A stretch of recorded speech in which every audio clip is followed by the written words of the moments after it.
And now it's time for America's #1 social and political commentator. This is Slipp Zippley's America.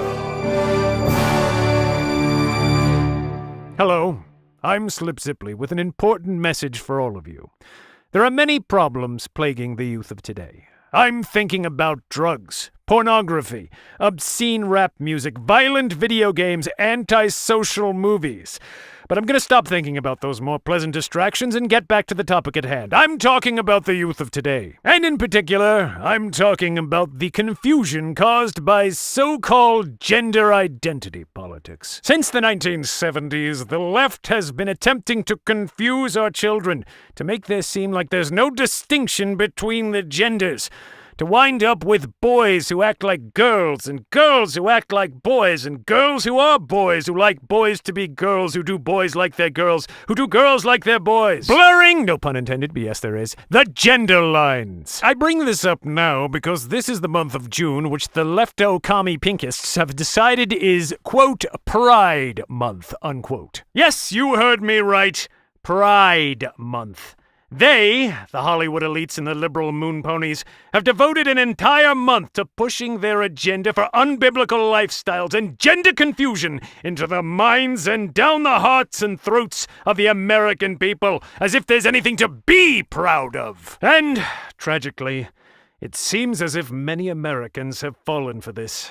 For this month, on the main streets of what was once pure and wholesome townships across this great land of ours, parades will be held. Parades where the godless deviants and degenerates can march through our God-constructed and blessed streets, flaunting, nay, celebrating in public what should be shamed, what should be hidden behind bedroom and closet doors in the darkest parts of our cities. Yes, it's true. Right now, right here, even in my hometown. Just this past weekend, in my home suburb, one of these queer community parades was held right down my main street. Right there, in front of God and everyone seemed fine with it. There were banners and flags and posters and food trucks.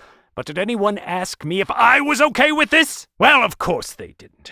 They never ask us, the pillars of our communities, if they can have permission to step out of their filthy shadows and into the light of an American sky. And why not? What are they ashamed of? What are they terrified of? To confront a real man like me? A real man who's not ashamed of his natural gender identity?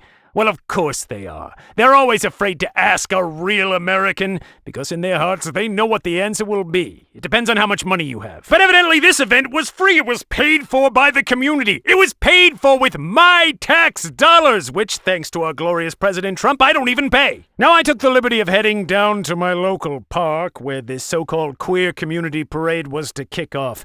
And I took the liberty, as I am bound by an American full of liberty, to confront these godless degenerates and see what they were really all about, and document it. Unfortunately, my video camera was still at the shop, but I did bring my phone along and took many pictures, which, if you subscribe to the premium version of this podcast, you'll be seeing on the screen as I'm speaking. The rest of you cheapskates will just have to use your imaginations while I describe what I'm looking at, okay? Now here's me arriving at the parade. And you see all the colorful flags and banners and balloons. Yes, it's all very wholesome and nice, but just remember, the Bible says that Lucifer himself was very colorful. And here's me sharing my concerns with a group of college-age lesbians. I told them they were too young and confused to be making such a potentially dangerous lifestyle choice, and that it was heartbreaking to their parents and God and men everywhere, as they were all way too pretty to be dykes. And here's me running away from those same lesbians before they kicked my teeth in. And this is me hiding behind the pretzel tent. And now here's me berating a woman in her 60s for bringing her young grandchildren to be corrupted by this shameful event, and telling her that she should know better. And here's me lying on the ground holding my groin after a 5-year-old granddaughter did a spin kick into my balls. And after icing those balls, here's me confronting a group of leather daddies about how they ought to be ashamed of themselves for flaunting their moral decay in public, and that their mothers would be ashamed of them. And here's one of their mothers wearing a biker jacket and chaps and a Proud of My Gay Son t-shirt running over my foot with a mobility scooter. And here's me running away from all of them as they laughed at me and pelted me with the My Little Pony toys that they were carrying. And here's the police officer who I went up to register my claim of assault, and who turned out to be head of the Transgender Officers Action League. And here's me running away from her as she pelts me with the My Little Pony toys that she was carrying. And here's me hiding behind a different pretzel tent, where I found a mascot costume which I decided to use to hide from the obviously fake police officers and move among the crowd of deviants undetected. And here's me discovering that what I thought was a mascot costume was actually a fursuit of a bear wearing leather bondage gear with strategic holes cut in it. And here's me posing for pictures in the costume with tourists. I think I did about 35 of those. Got some pretty good tips, too. Oh, and here's me running away again from the suit's real owner. He was not a happy furry, let me tell you. And here's me escaping him by jumping onto a parade float. And here's me waving at the crowd while members of the Gay Men's Chorus surround me singing a Bette Midler medley, and the winner of the Miss Thing pageant wearing only a sash, a tiara, and Speedos sits in my lap. Here's more pictures of me waving at the crowd. Here's me posing with the Gay Real Estate Developers Association. More crowd pictures. That's me shaking hands with the mayor.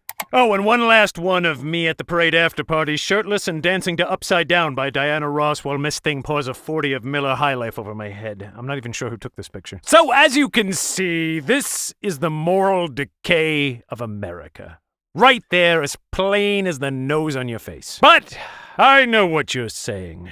You're saying, Slipp, why even talk about this? Why even confront this anymore? Why even post pictures like this on your Instagram? Well, I'll tell you. It's because I believe that the cultural war for the heart and moral soul of America is not yet lost, and that we have to confront these things head on, to look at them and see them as they truly are. And we have to ask ourselves, is this the America we want? I say no. And as for the pictures, I was drunk and Miss Thing dared me to. In fact, he called me chicken. And nobody calls Slipp Zippley chicken. Well, at least no one's called me that for a very long time. It's actually kind of flattering. Outraged. I was outraged. Anyway, I'm Slipp Zippley. And remember to keep the fires of America burning. You've been listening to Slipp Zippley's America. God bless us all.